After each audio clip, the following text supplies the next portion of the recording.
رب العالمين والعاقبة للمتقين والصلاة والسلام على سيد الأنبياء والمرسلين خاتم النبيين محمد وعلى آله وصحبه أجمعين اما بعد۔ میرے دینی اور ایمانی بھائیوں، بزرگوں اور دوستوں، انسانی زندگی کا ایک قیمتی سرمایہ وقت ہے۔ وقت کیا ہے؟ انسان کی زندگی ہے۔ انسان کو اس دنیا میں زندہ رہنے کا جو موقع دیا جاتا ہے، جو پیریڈ دیا جاتا ہے، اس کا وقت ہے، اس کی زندگی کا سرمایہ ہے، اس کی آخرت ہے۔ اسی وقت کے استعمال پر اس کی جنت یا جہنم کا آخرت میں فیصلہ بھی ہونے والا ہے۔ وقت ایک ایسی چیز ہے جو جانے کے بعد کبھی آتی نہیں۔ ایک مرتبہ دنیا میں وہ وقت ہمیں ملتا ہے، پھر ملتا نہیں ہے۔ دنیا کی ہر چیز بار بار ہم اس سے فائدہ اٹھا سکتے ہیں، لیکن وقت ایسی چیز ہے کہ ایک مرتبہ آتا ہے، ہم فائدہ اٹھائیں تو ٹھیک، ورنہ وہ چلا جاتا ہے، پھر ہمیشہ کے لیے وہ رخصت ہو جاتا ہے، پھر کبھی اس سے ملاقات نہیں ہو پاتی۔ تو یہ اتنی قیمتی چیز ہے، اس کی اللہ کے یہاں اتنی اہمیت ہے، انسانوں کے لیے اتنی زیادہ اس کی اہمیت کو سمجھنے کی ضرورت ہے کہ اللہ تعالیٰ نے وقت کے مختلف حصوں کی قرآن مجید میں بار بار قسم کھائی۔ اور اللہ قسم کیوں کھاتے ہیں؟ اس وقت کی، اس چیز کی اہمیت بتانے کے لیے جس چیز کی وہ قسم کھاتا ہے۔ اور شاید قرآن میں ایسی کوئی چیز نہیں ہوگی جس کے مختلف پہلوؤں کی قرآن نے قسم کھائی ہو، جیسے وقت کی کھائی ہے۔ فجر کا وقت ہے، اس کی قسم کھائی، والفجر۔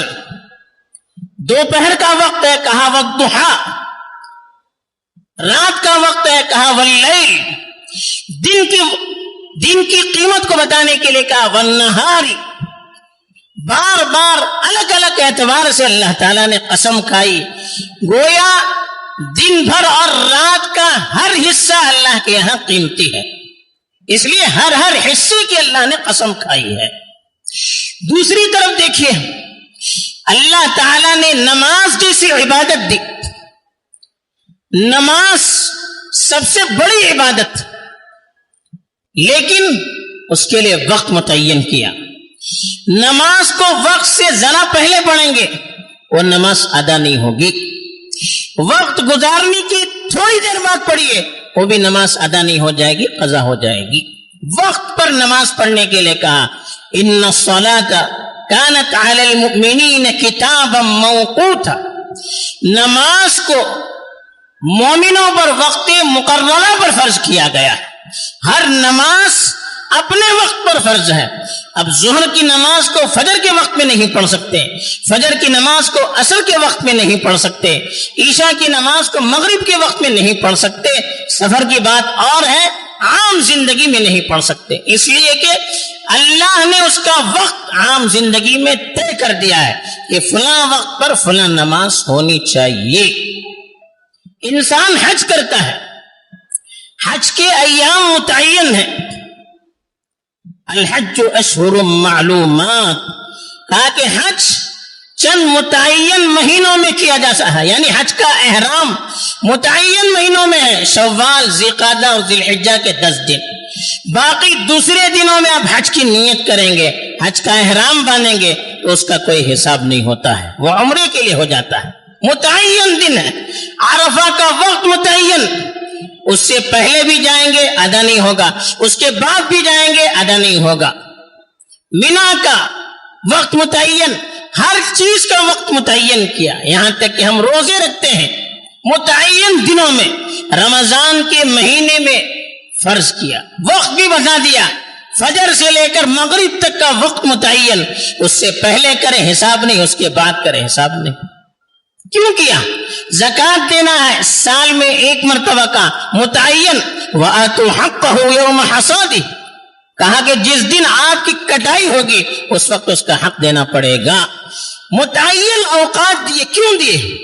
وقت کی اہمیت کو بتلانے کے لیے کہ آپ کی زندگی میں وقت کی کتنی اہمیت ہے، اور یہ بھی بتلانے کے لیے کہ اگر ہر کام اپنے وقت پر ہوگا تو زندگی میں برکت ہوگی، زندگی میں خیر ہوگا، سکون اور اطمینان کی زندگی ہوگی۔ اگر کام کو بے وقت کریں گے زندگی کی برکت ختم ہو جائے گی، زندگی کا سکون اور اطمینان ختم ہو جائے گا۔ اس لیے وقت کی قیمت کو پہچاننا ہے۔ کیسے پہچاننا ہے؟ وقت کو قیمتی بنانا کیسے بنانا ہے؟ کوشش یہ کرنی چاہیے کہ ہمارا کوئی وقت بغیر فائدے کے نہ جائے، ایسا کوئی کام کرے جس کا یا تو دنیا میں فائدہ ہو یا آخرت میں فائدہ ہو۔ ایسے ہی الٹپ وقت کا ضائع کرنا ایک مومن کی نشانی نہیں ہے۔ مومن کی تو علامت یہ بتائی والذین هم عن اللغو معرضون، کہ مومن بیکار کاموں سے تو بہت دور رہتا ہے۔ وقت کیا ہے؟ آدمی کی زندگی ہم روزانہ مشاہدہ کرتے ہیں، ایک طے مدت کے ساتھ انسان کو اللہ نے بھیجا ہے۔ اذا جاء اجلهم لا يستأخرون ساعة ولا يستقدمون، کہا وقت مقررہ آ جائے ایک منٹ کے لیے بھی آگے پیچھے نہیں ہو سکتا۔ نحن قدرنا بینکم الموت وما نحن بمسبوقین، کہا کہ ہم نے موت آپ کے درمیان طے کر دیا ہے، اس سے آگے بڑھنے والے نہیں ہیں، ہم سے آگے کوئی بڑھ نہیں سکتا۔ جو وقت طے ہے اس پر موت آ کر رہتی ہے، کوئی اللہ کو عاجز نہیں کر سکتا۔ اب کس کی موت کب آئے گی معلوم نہیں، روزانہ مشاہدہ کرتے ہیں۔ نوجوان جا رہے ہیں، ادھیڑ عمر والے جا رہے ہیں، بوڑھے وہیں پر، بیمار وہیں پر، صحت مند اور توانا جا رہے ہیں۔ اچانک موت آ رہی ہے، موت آنے کے بعد پھر مہلت نہیں ہے، اس سے پہلے ہمیں تیاری کرنی ہے۔ موت سے پہلے موت کی تیاری ہوگی تو اللہ کے فضل سے امید کی جا سکتی ہے کہ جب وقت مقررہ آئے گا، جب موت کا وقت آئے گا تو صحیح حالت میں ہم اللہ کے دربار میں حاضر ہوں گے۔ لیکن آج افسوس ہے، سب سے سستی چیز جو ہمارے پاس ہے وہ وقت کی کوئی قدر نہیں ہمارے پاس۔ ایسا لگتا ہے ہمیں اللہ کے پاس حساب دینا ہی نہیں ہے۔ حدیث میں تو صاف فرمایا لا تزول قدم عبد حتى يسأل عن اربع، کہا کہ قیامت کے دن لا تزول قدم عبد یوم القیامہ حتى يسأل عن اربع، جب تک 4 چیزوں کا بندہ جواب نہیں دے گا قیامت میں اس کے پیر حرکت نہیں کریں گے۔ اس کو اللہ کے دربار میں جو حساب کے لیے حاضر ہوگا وہاں سے جانے کی اجازت نہیں ہوگی۔ 4 چیزوں کا جواب دینا پڑے گا۔ اس میں پہلی چیز کا وعن عمرہ فیما افنا، اپنی عمر کہاں پر گزاری، وعن شبابہ فیما ابلا، اپنی نوجوانی کہاں پر آپ نے صرف کی، یہ جواب اللہ کے دینا پڑے گا۔ جو عمر اللہ نے دی ہے اس کو آپ نے کہاں گزارا، ایک ایک وقت کا ہمیں اللہ کے پاس حساب دینا ہے۔ نوجوان ہے تو جوانی کی ایک ایک وقت کا، ایک ایک منٹ کا ہمیں اللہ کے پاس جواب دینا ہے۔ اب ہر آدمی اپنے بارے میں سوچے کہ ہمارا یہ قیمتی سرمایہ کہاں ضائع ہو رہا ہے، کہاں ضائع ہو رہا ہے۔ آج اتنی مجلسیں لگتی ہیں بیکار، رات میں دیکھیے بچے ہیں، نوجوان ہیں، ادھیڑ عمر والے، بوڑھے بھی ہیں، مل بیٹھ کر باتیں شروع ہو جاتی ہے، وقت کیسے کٹتا ہے پتہ نہیں چلتا۔ موبائل لے کر آدمی بیٹھتا ہے، اس میں سب ہیں، اچھے بھی ہیں، برے بھی ہیں، جوان بھی ہیں، بوڑھے بھی ہیں، بچے بھی ہیں، سب ہیں، ماں باپ بھی ہیں، بچے بھی ہیں، سب ہیں، کوئی اپنے آپ کو اس سے مستثنی نہیں کر سکتا۔ رات میں لے کر بیٹھتا ہے، وقت کیسے گزرتا ہے آدمی کا پتہ نہیں چلتا۔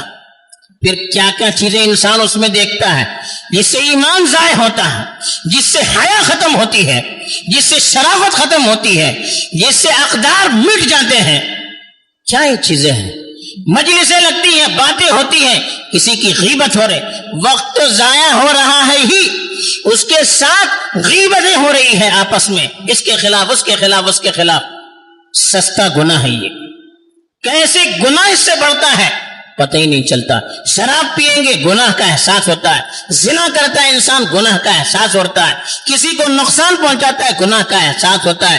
لیکن مجلسیں بیٹھتی ہیں, ایک دوسرے کے خلاف باتیں کرتے ہیں, غیبت ہے, گناہ ایسے اس سے گناہ انسان کی نیکیاں ختم ہوتی ہے جیسے لکڑی, سوکھی لکڑی پر آگ لگ جائے تو لکڑی جیسے جلتی ہے ویسے گناہ ختم ہوتا, ویسے انسان کی نیکیاں مٹ جاتی ہیں, احساس نہیں ہوتا ہے. ایک دوسرے کے خلاف سازشیں ہوتی ہیں, بدگمانیاں ہوتی ہیں, کتنی دشمنیوں کا سبب یہ آپس کی مجلسیں ہیں. پھر رات دیر تک موبائل لے کر انسان بیٹھے گا, مجلسیں لگے گی تو پھر رات کی نیند نہیں ہو پاتی ہے اور فجر کی نمازیں قضا ہو جاتی ہے. آج دیکھیے فجر کی نماز کا کیا حال ہے. رمضان کے گزر کر ابھی 1.5 مہینہ بھی نہیں ہوا, ایسا لگتا ہے رمضان آیا ہی نہیں ہے. مسجدیں فجر کی نماز میں تو بالکل ویران لگتی ہیں. جہاں 4-4 5-5 صفیں ہوتی تھی وہاں 2 صف 2.5 صف بمشکل ہوتے ہیں. کہاں گئے ہو نمازی؟ کیوں ہو رہا ہے؟ نظام پورا درہم برہم ہو رہا ہے. رات میں دیر سے سوئیں گے, صبح بھی آدمی دیر سے اٹھے گا, اور یاد رکھیے ساری برکت اس سے ختم ہو جاتی ہے. فجر بعد کا وقت اللہ کے رسول صلی اللہ علیہ وسلم نے دعا دی ہے فجر کے وقت میں برکت کی, اللہم بارک لی امتی فی بکورہا. ترمذی شریف کی روایت ہے کہ اللہ میری امت کے لیے فجر کے اوقات میں برکت دے. برکت کی کا وقت ہے یہ. ایک صحابی, ان کا کہنا ہے کہ جب میں نے یہ حدیث سنی تو میں نے اپنی تجارتی قافلے, بزنس کے لیے جو لوگوں کو بھیجا جاتا تھا, بڑے مالدار تھے, تو کہا کہ میں نے اپنی تجارت فجر بعد شروع کر دی فوراً. تو مدینے کے مالدار لوگوں میں ان کا شمار ہوا, اتنی اللہ نے کاروبار میں برکت دی. لیکن افسوس یہ ہوتا ہے کہ فجر بعد نماز اگر پڑھتے بھی ہیں تو فجر کے بعد کا وقت ایسا لگتا ہے سونے میں گزرتا ہے. نماز پڑھتے ہیں, تسبیحات بھی مکمل نہیں ہوتی, فوراً بستر پر چلا جاتا ہے آدمی. کیا بات ہے, رات اللہ نے سونے کے لیے دی ہے. وَجَعَلْنَا اللَّيْلَ سَكَنًا وَجَعَلْنَا النَّهَارَ مَعَاشًا, دن زندگی کے کام کاج کے لیے دی ہے. وَجَعَلْنَا نَوْمَكُمْ سُبَاتًا, رات اللہ نے نیند راحت کے لیے دی ہے. لیکن نہ رات میں سکون ہے نہ نیند میں سکون ہے. کیوں ہے؟ اگر نیند وقت پر ہوگی تو دن بھر سکون رہے گا, اگر نیند وقت پر نہیں ہوگی تو سکون غارت ہو جائے گا.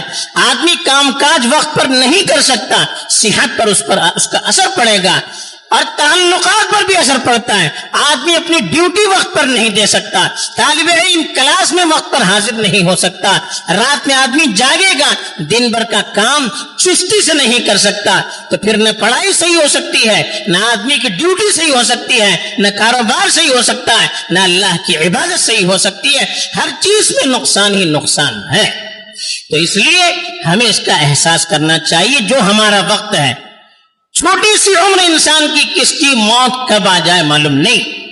اس سے پہلے ہمیں اپنی آخرت کی تیاری کرنی ہے. یہ دنیا میں جو ہم کریں گے اسی کا آخرت میں بدلہ پائیں گے. جتنا آخرت میں ہم ترقی چاہتے ہیں دنیا میں ہمیں اتنا کام کرنا ہے. اپنے اوقات کو اچھے کاموں میں گزارنا ہے, اچھی چیزوں میں گزارنا ہے, اچھے اعمال میں گزارنا ہے, اللہ کو راضی کرنے والے کام کاج میں گزارنا ہے. ملت کو جو فائدہ پہنچے, ملت کی ترقی جس میں ہو, ایسے کاموں میں اپنے وقت کو گزارنا ہے. تب یہ ہمارا وقت اللہ کے یہاں ہمیں فائدہ دینے والا ہوگا, ورنہ پھر اللہ کے پاس ایک ایک منٹ کا ہمیں حساب دینا ہوگا. اس کی ہمیں کوشش کرنی ہے. اللہ تعالیٰ مجھے بھی اپنے وقت کی قدردانی کی توفیق دے, آپ کو بھی توفیق دے. آمین. وآخر دعوانا الحمد للہ رب العالمین.